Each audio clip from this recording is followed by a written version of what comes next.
we're going to talk about the glory of God, which we felt from as soon as we entered in this place. The glory of God, amen, has been here in our worship, even in our prayers for Israel. Yung sabi mo nga, cover the earth, I was covering Israel with the glory of God, amen. And superpositionally. And I pray that we will all realize that kailangan po natin maintindihan kung ano yung glory of God so that we will live under that glory minute by minute, moment by moment. Hindi tayo lalabas dun sa glory ni God. Ano ba itong glory ni God? Okay, how's this? The arrow, right? I'll just tell you. Okay. What is glory? Tama, Pastor Art? That's kavod in Hebrew, meaning heavy weight. Meaning, ang bigat naman ni God. Amen? Ganun tayo, di ba? Ang ibig sabihin niyan, next slide, Pearl. I'll just let you be the one. The heavy weight of glory. Let's all read. The essence of God's nature, the weight of His significance, the radiance of His splendor, the atmosphere of His presence. That is the weight, yung bigat ng kanyang glory. Yung pag sinabi, ang bigat naman ng Panginoon na to, paano yung kanyang significance, yung radiance, splendor, yung power, yun ang ibig sabihin nun. The glory of God. When the glory of God visits us here, or is upon us here, ayan ang natatanggap natin. Next, so these are the manifestations of God's glory. It is a visible, nakikita, tangible, nararamdaman, felt evidence of God's heavyweight presence, power, work, and splendor. The splendor of God. Nararamdaman dapat natin. So, mga kapatid, ngayon pa lang, prepare. Prepare to feel the power and the presence of God. Dun sa mga hinihingi ninyo ngayon, dun sa Zoom, habang ako nagsasalita, nag-explain, prepare nyo na kung ano yung matatanggap nyo. Yung pabigat dapat ng pabigat. Yung glory na yung kapangyarihan niya. Next, Pearl. So number 1 point, we seek God's glory. Dapat malaman natin in the face of Jesus Christ. So nandun yung glory ni God kay Jesus. So si Jesus ba nasa inyo? Naniniwala kayo kay Jesus? So let's not take it for granted. You know, the glory is so important because nandun yung power, nandun yung miracles na hinihingi natin. Nandun lahat. Yung supernatural, yung mga reversal para mabago yung sitwasyon, nandun sa glory ni God, and nandun yung kay Jesus. And so therefore, kailangan experts tayo kay Jesus. Dapat first love natin si Jesus. Amen? Dapat, alam niyo yung bago kong Christian, when I was a new Christian, ang dami kong Bible no, lahat na. Hindi pa uso yung so talagang hard copy ng Bible, may King James, may kung ano.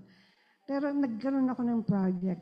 Kumuha ko ng marker sa Bible ko, yung New Testament from Matthew to Revelation. Lahat ng verses about Jesus and the Godship of Jesus.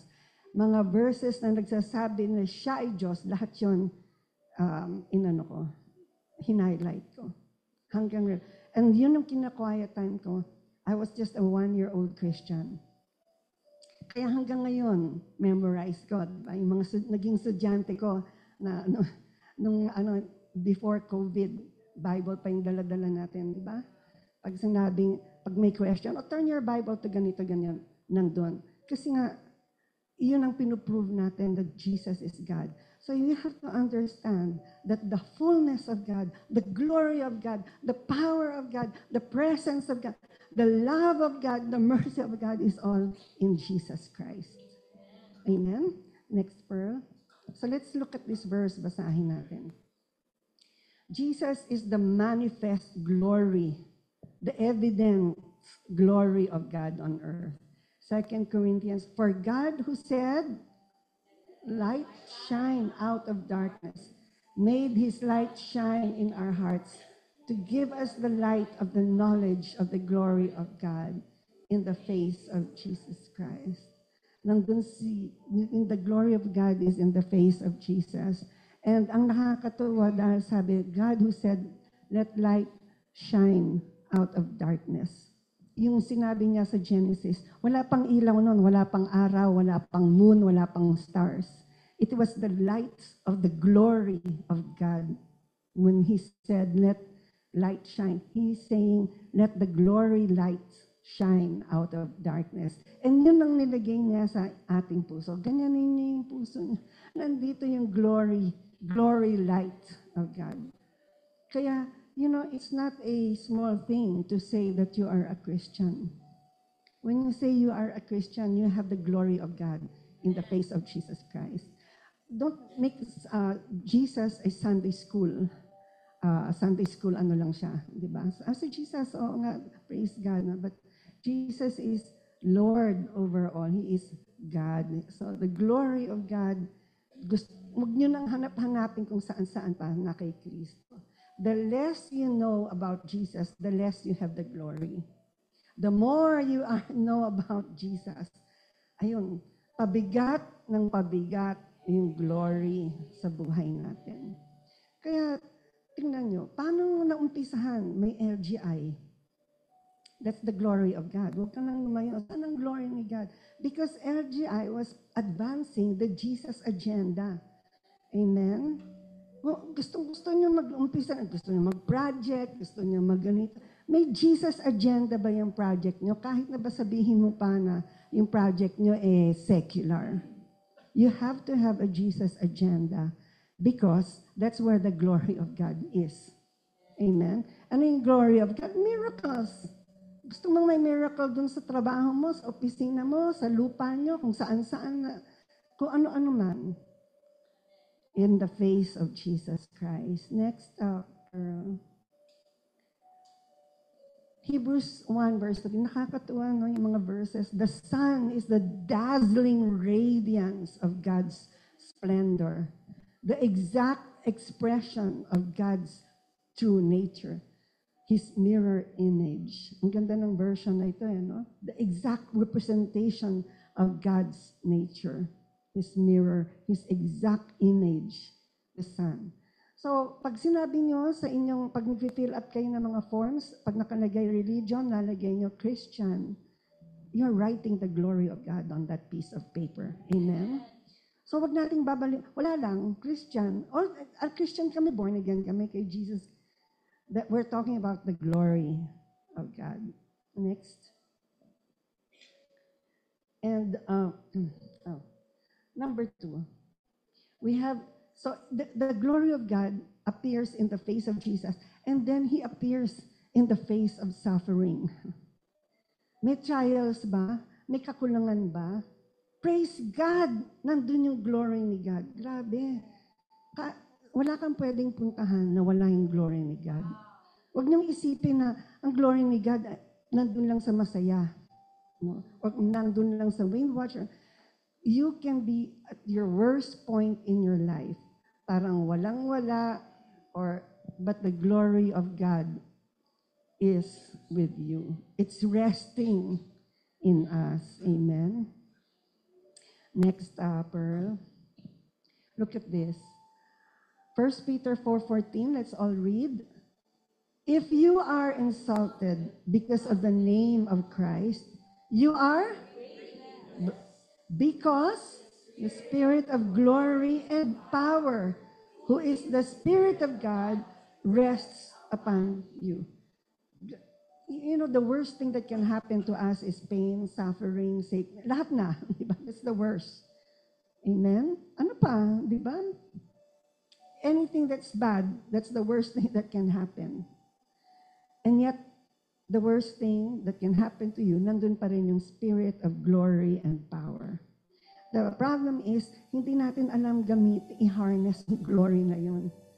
Kasi nakafocus tayo sa problem. Nakafocus tayo dun sa kahirapan ng buhay.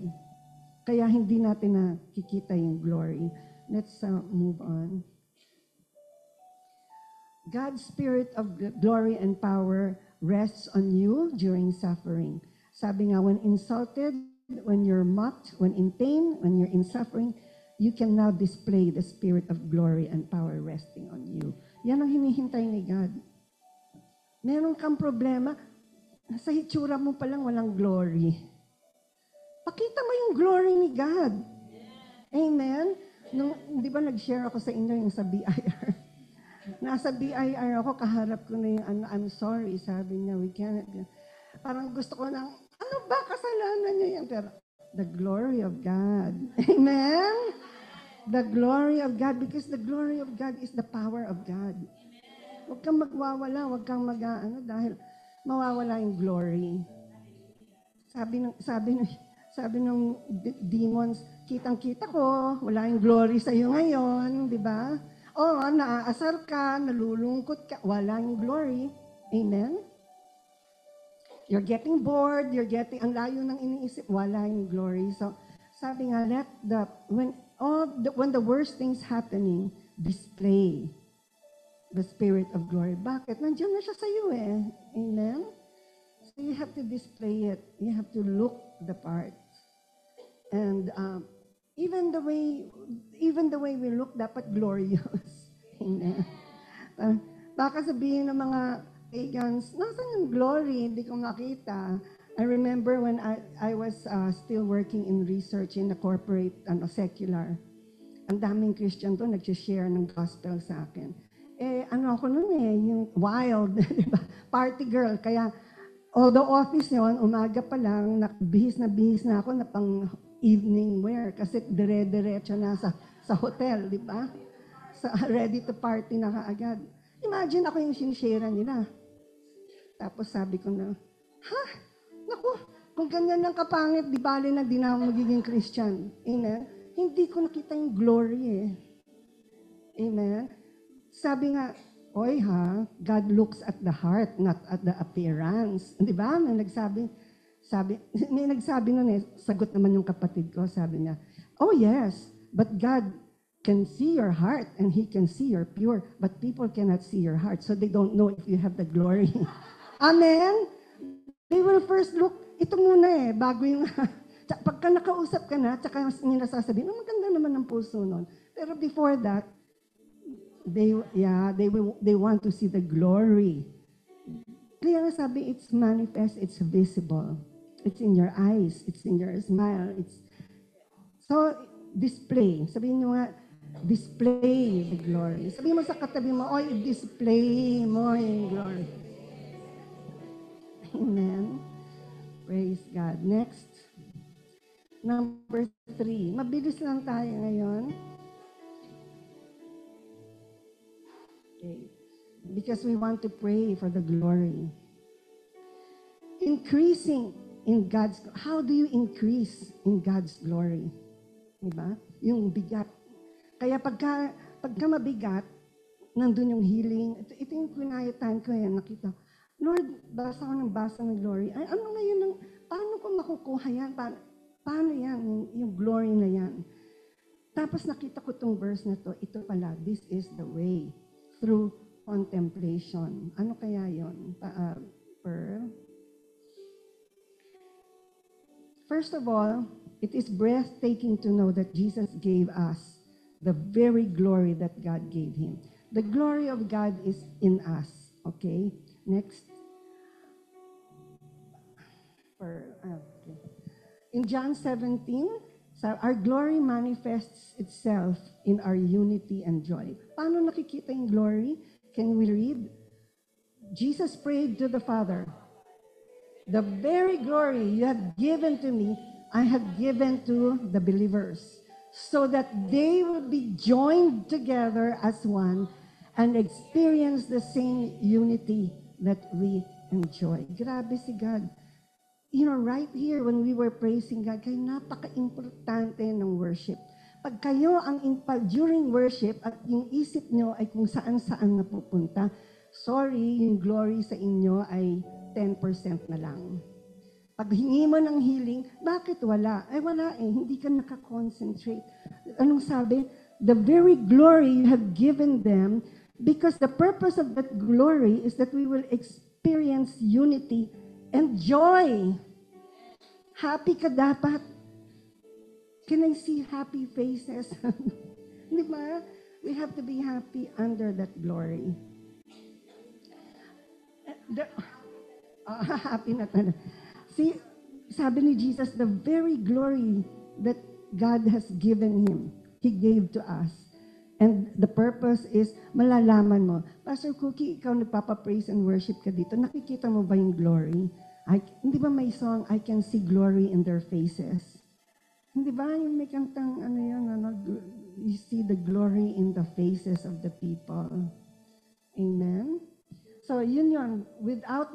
Without the unity, kaya importante in praise and worship leader, no? Importante, ang unang trabaho ng praise and worship leader is to make sure na united lahat. So, kinakausap mo yung mga tao, people of God, look, listen, let's raise our hands, ganun So, parang everybody, we're all on the same page, same page. Pare-pareho yung mga iniisip natin dahil we get our cue kung anong sinabi ng worship leader natin. Because that kind of unity is where the glory is. And if I were you, pag praise and worship, take advantage, Lord. Kung ano yung kailangan mo, sipsipin mo na dahil nandyan yung glory And then the joy, amen? Hindi bored. Pasalamat na lang tayo, nandito ako sa harapan. Dati, umiikot ako 20 years ago, tinuturuan ko pa mag-worship yung mga batang wind watchers. Umiikot ako, tinitingnan ko kung sino. Kaya, ewan ko kung attentive sila dahil nakatingin ako, pero para matuto sila. Amen. Because I know that it's the glory of God that can make things happen for LGI and for all of us. Next. Yes, Pastor Min, sabi ni Pastor Esther, nakabantay si Pastor Mina. Tama. 2 Corinthians 3:18. So how do we receive this glory? We who with unveiled faces all contemplate the Lord's glory. And when you contemplate, we are being transformed into His likeness with what? Ever-increasing glory which comes from the Lord who is this. Kaya walang nangyayari, kulang sa contemplation. It is kaya nga pag-aaralan natin, ano itong contemplation? Because it is in contemplation that you receive ever-increasing glory. In other words, tatarabahuhin mo yung glory. Amen? Through contemplation. Next verse. Okay, this is contemplation. Getting knowledge through observation, experience, seeking deeper understanding. Imagine, the Greek philosopher Aristotle said, contemplation is the highest form of human activity leading to true happiness and wisdom. Can you turn it back to the other? Ayan. See, dapat daw with unveiled faces, we contemplate the highest form. Contemplate on the glory of God. And I will share later how to do that. Okay, next. Thank you for... Next slide. Okay. So as we contemplate the Lord's glory, we are transformed into His likeness with ever-increasing glory. The more we contemplate God's glory, we reflect God's glory more and more in ever-increasing measures of Christ-likeness and power. So, sinulat ko yan, sabi ko, yan ang i-explain ko. Nandiyan na lahat ang gusto kong sabihin. First of all, what contemplation is, hindi yung nandito na nakikinig kayo, or it is a lifestyle. Naglalakad kayo, nag-ahabang kayo ng LRT or something, may nakita kayong dumaan, tapos may nakalagay doon, Lord, nangungusap ka sa akin. You are contemplating and your glory is ever increasing. Wherever you are, you contemplate on what's happening. Isipin mo pag bulay-bulayan mo. Hindi yung wala lang, nandun ka. You know, not even if you're in the public transportation, you can pray for the people that you see. Hindi yung, ano ba naman ito? Ang dungis-dungis o kung ano. Because God's glory is in us. And when we contemplate, pinag-iisipan natin si God, nag-i-increase daw yung glory natin. So ito, again, do it yourself. Di ba? Tinuruan ko kayo noon how to increase your faith by convincing yourself that this is what to believe in. Now, I'm teaching you how to increase your glory by pagbulay-bulayan nyo sa mga bagay-bagay ang Panginoon. And later, I will show you how important the glory is. Now, glory is not something like yung gusto natin, yung wind, fire, kumupulog. Yung tandaan nyo, nung nagbukas ang Red Sea sa mga Israelita, amen? Nakapasok ba sila sa Promised Land? Hindi, pinanish sila, pinarusahan sila. It doesn't mean to say that just because you see those glorious things, pasok ka na or masaya na si God sa'yo. Grabe yung glory, yung glory na nakita ng Israel, ng Israelites sa Old Testament, never pa natin nakita. Even the resurrection of Jesus Christ, hindi natin nakita. Even yung si Peter maglalakad, may shadow, mabubuhay, yung mga may sakit, gagaling. Well, if you stick to that kind of glory, walang mangyayari sa atin. We must realize that where the glory of God is. First of all, ayun nga, in contemplation, in the way you think about things or people, you contemplate, Lord, anong tinuturo mo sa akin? Anong gusto mong gawin ko? Lord, ayun yung contemplating and lalo, wow, ako, mahilig pa ako, may notebook ako, pagka meron zoom, may na ano sigat, sulat ka agad. Amen. Sabay sinishare ko kaagad sa inyo. Tulad to, quiet time ko. Kasi yung tinatanong ko, glory ng glory. Ano ba yung glory na yan? Amen? Paano ko makukuha? Yun pala ito. If you contemplate on God's glory, then you are transformed. How? With ever-increasing glory. And sabi nga, ano yung dun sa glory na yun? Number one, Christ-likeness. Ano yung ibig sabihin ng Christ-likeness? Yeah, I'm sure yung iba sa inyo, if I let you explain, but, yung parang kang si Kristo, ha? Hindi ako magiging parang si Kristo. Una-una, lalaki siya, babae ako. Hindi naman siya nagme-makeup, mahilig ako mag-makeup. Paano? Do you understand? When we teach, we just say things we don't really understand. And so people are, para daw ako maging parang si Jesus. Anong hitsura ni Jesus noon? Paano? And so ito yung pinagbulay-bulayan ko. Nag-contemplate ako, inisip, Lord, turuan mo ako. Ano yung Christ-likeness? Ang dali-dali lang pala. Pag lahat ng sinabi, tinuro ni God, gagawin mo. Yan ang Christ-likeness. Pag may pinaiinis ka, sabi ni God, pagbasa mo, forgive. Ayun, doon ka nagiging Christ-like. Kasi tinuro niya dinabol sa'yo, gawin mo to. Then you become Christ-like. Amen? Amen? In ever-increasing measure. So, wow, ang hirap naman, Lord. Ang dami mong pinapagawa. Mag-contemplate ka lang. Makipag-usap ka sa Kanya all the time. And before you know it, the Christ-likeness, the glory is there. And number two, power. Kasama sa glory yung power. Kasi, I was sharing now with Pastor Cookie. I was listening to this parang pastor na galit siya sa mga people like us. Na puros power, di ba?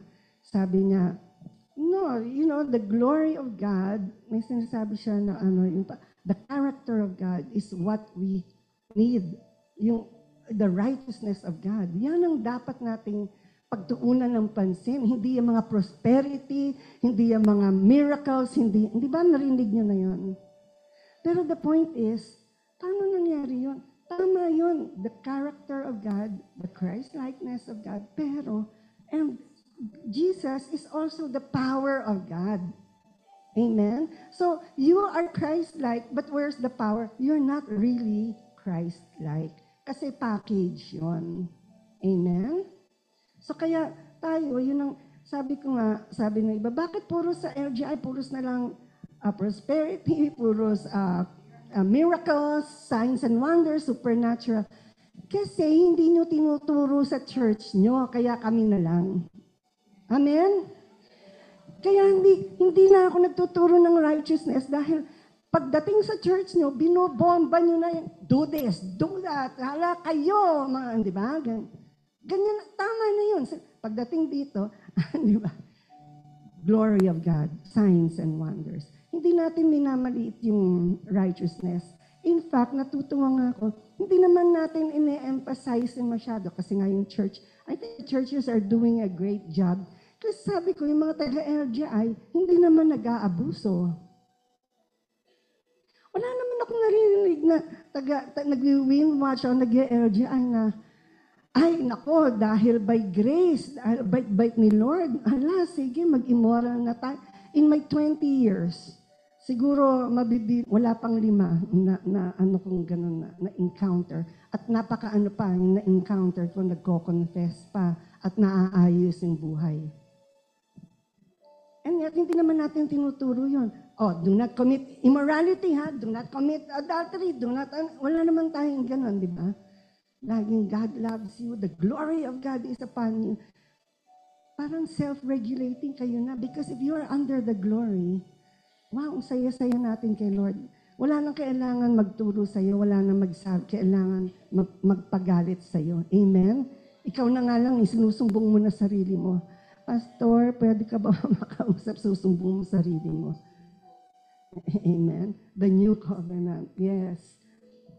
So, ayun ang ating, that's how we should contemplate on the glory of God.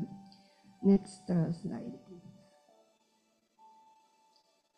The pulpit commentary says, a gradual, ito daw ang contemplation, no?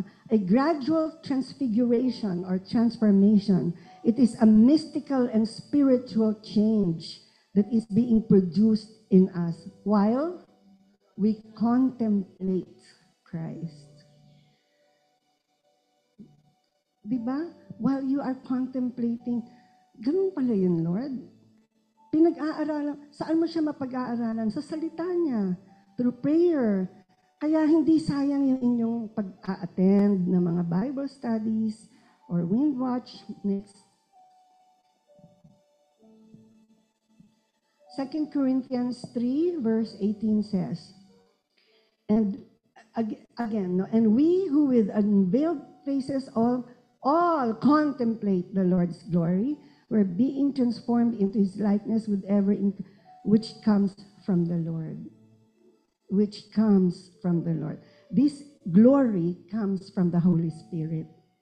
Amen? So pag nagbababad ka, lalo yung nag-wind watch tayo, babad na babad tayo sa Holy Spirit.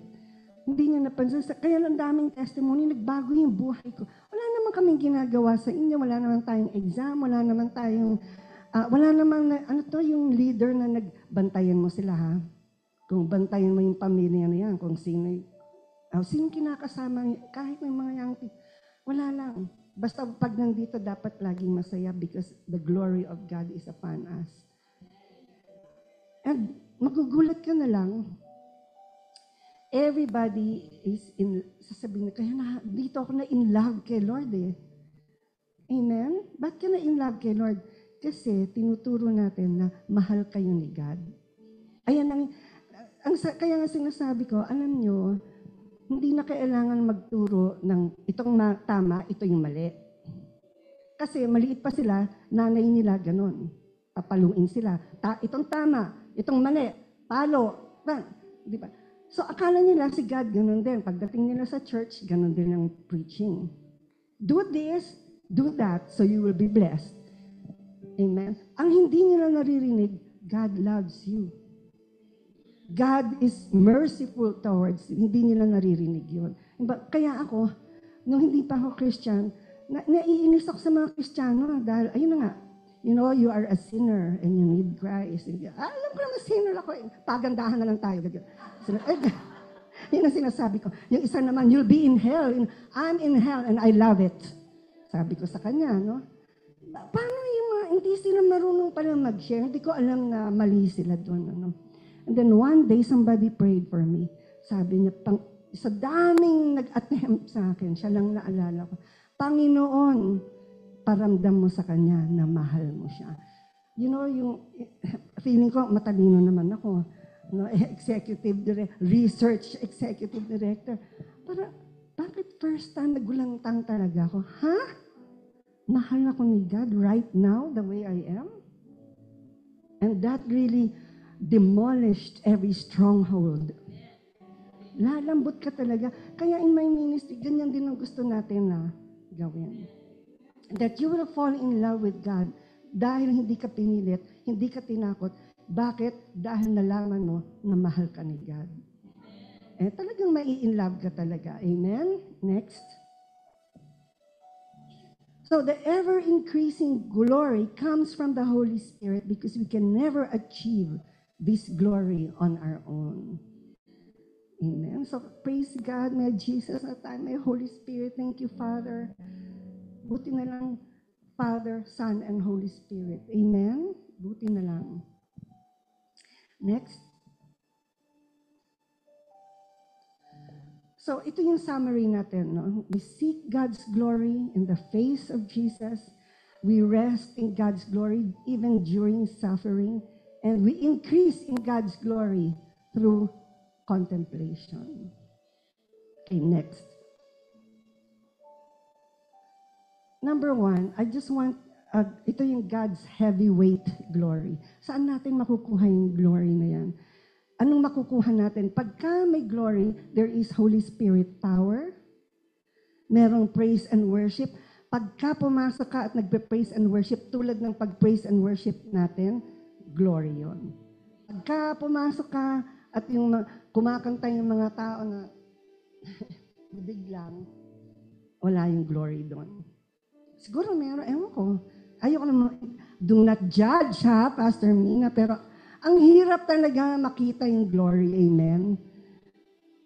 Kuminsan, alam ko nung galing ako doon, pakanta-kanta, tapos patingitan, dumi naman dito, yung ganyan. Amen? May hymnal tayo noon di ba? May libreta ng mga kung ano-anong ganyan. Hirap makikita yung glory. So, praise, and then the testimonies of healings, nandyan yung glory, kaya kailangan nagte-testimony kayo. Pag may nangyari sa inyo, do you want to increase in glory? You have to speak your testimony. You have to share. Because the glory is there. Testimonies of healing, salvation, mga WK na nagkakatotoo, mga miracles. Amen? Hindi yung secret mo lang.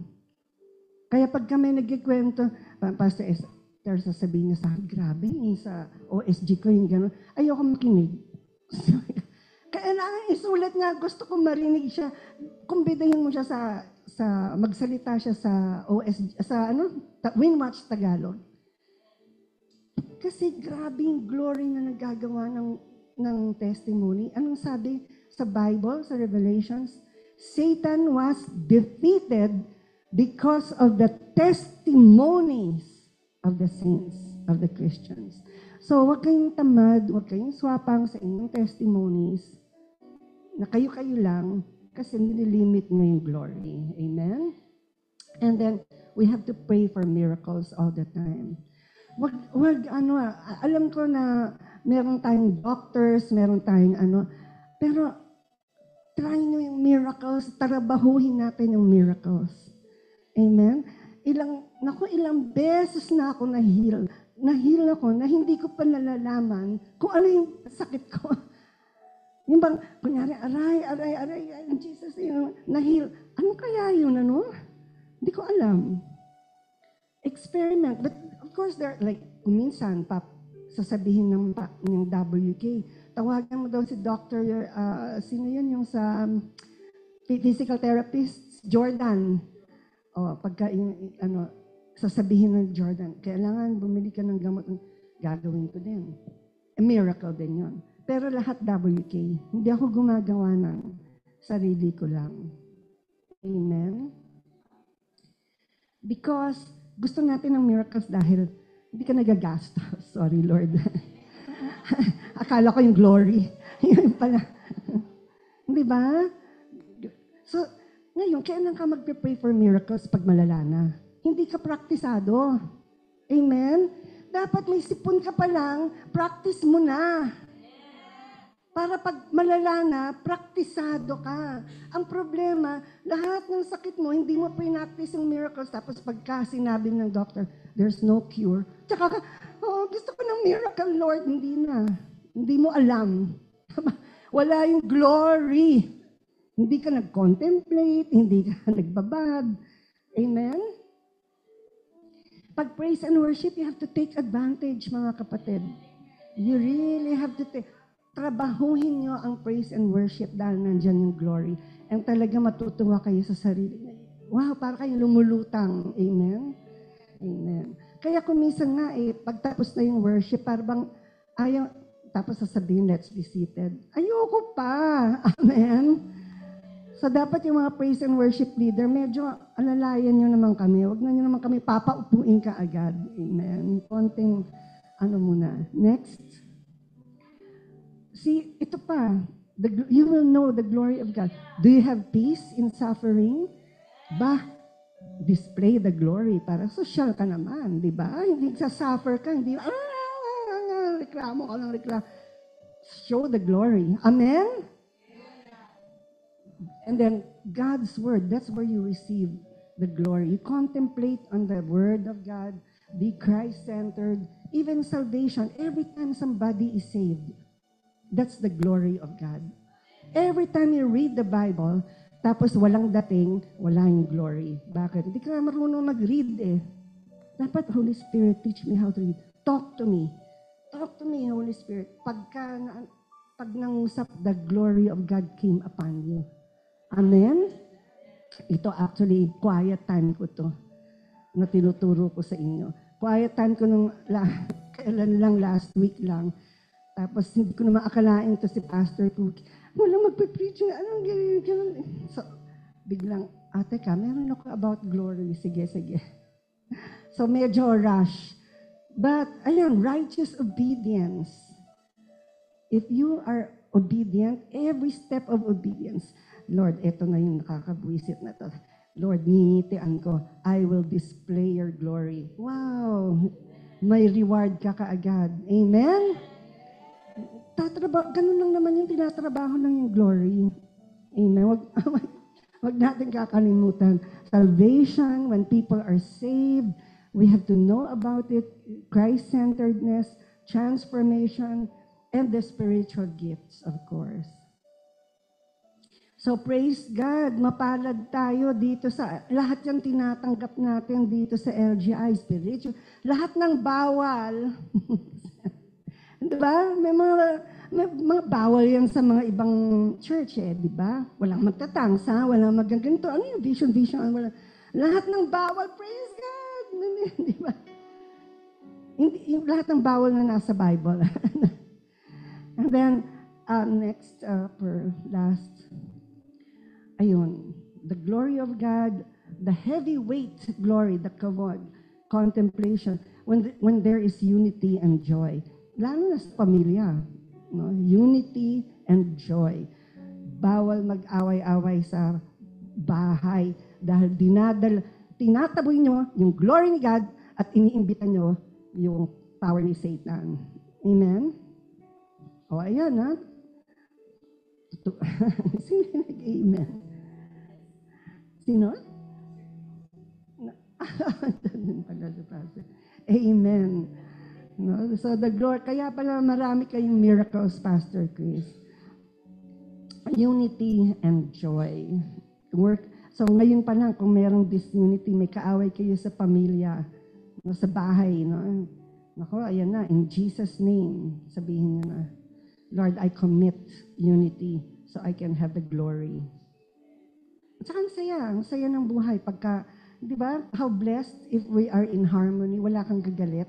Nakakainis sa lahat yung may kagalit ka. No? At may galit sa'yo. Amen? Kaya pala sabi sa Bible, make every effort to live at peace with everyone. Make every effort, trabahuhin mo daw. Kasi masaya eh. And then, of course, our prayers, and then the fruit of the Spirit, abundance, and the victory of God. I want to talk a little bit about God's victory. When we have victory, isa pang inano sa akin ni God yung Rhema. Parang, ano yung victory sa isang tao? Kung nakuha mo yung gusto mo, hindi yun ang victory na sinasabi ko. It is the victory of God in your life. Meaning, parang kay Jesus, ang gusto ni Jesus, sana hindi na kami magkahiwalay ng Father. Wag aabot sa separation from the Father. Pag ako'y pinatay nila, mahihiwalay ako sa Ama. Ayoko yun. So, ang gusto ko, Lord, hindi mangyari. Father, I don't want that to happen. Pero, kung grinant ni God yung hiningi nyo, that's your victory. Pero pag ginawa ni God, not my will, but yours be done. Pag pinagawa mo kay God, yung kanyang gusto, that is the victory of God. And that's the glory of God. Mahilig tayo ng prayer request. Tapos pagka natupad, wow, praise God. Pero victory mo nga yun. Pero if you want greater victory, let's look for the victory of God. Not my will, but yours be done. To God be the glory. In Jesus' name. Amen and amen. Tayong lahat ay tumayo. Before, get ready. May I ask Pastor Chris? Pastor Chris, since nakikinig ka naman, can you come here and help me pray for the people? Close your eyes and think about what you want. Sabi nga nila, the glory atmosphere is thick. Makapal ang glory na nandito ngayon. And Pastor Kiki, I know you're in the glory realm, but you're going to sing. Nasaan yung mic na ito? So, okay, so that's my prayer, that the glory of the Lord will just pass you by. Contemplate on the Lord.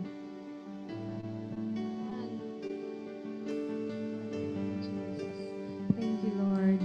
Your wind is blowing right now. Thank you, Lord. If you're feeling it, say amen. Amen. I receive it. Thank you, Lord, for the glory. Thank you for the glory. Those who are suffering, Lord, thank you that your glory rests upon us. Thank you, Lord, that just by being Christians, by knowing you, your glory is upon us. And thank you, Lord, that we learn that we need to contemplate, to keep thinking, to keep it's a lifestyle. We thank you, Lord, in Jesus' name. Hallelujah. Worthy of it all. For from you are all things, and to you are all things. You deserve the glory. You are worthy of it all. You worthy of it all.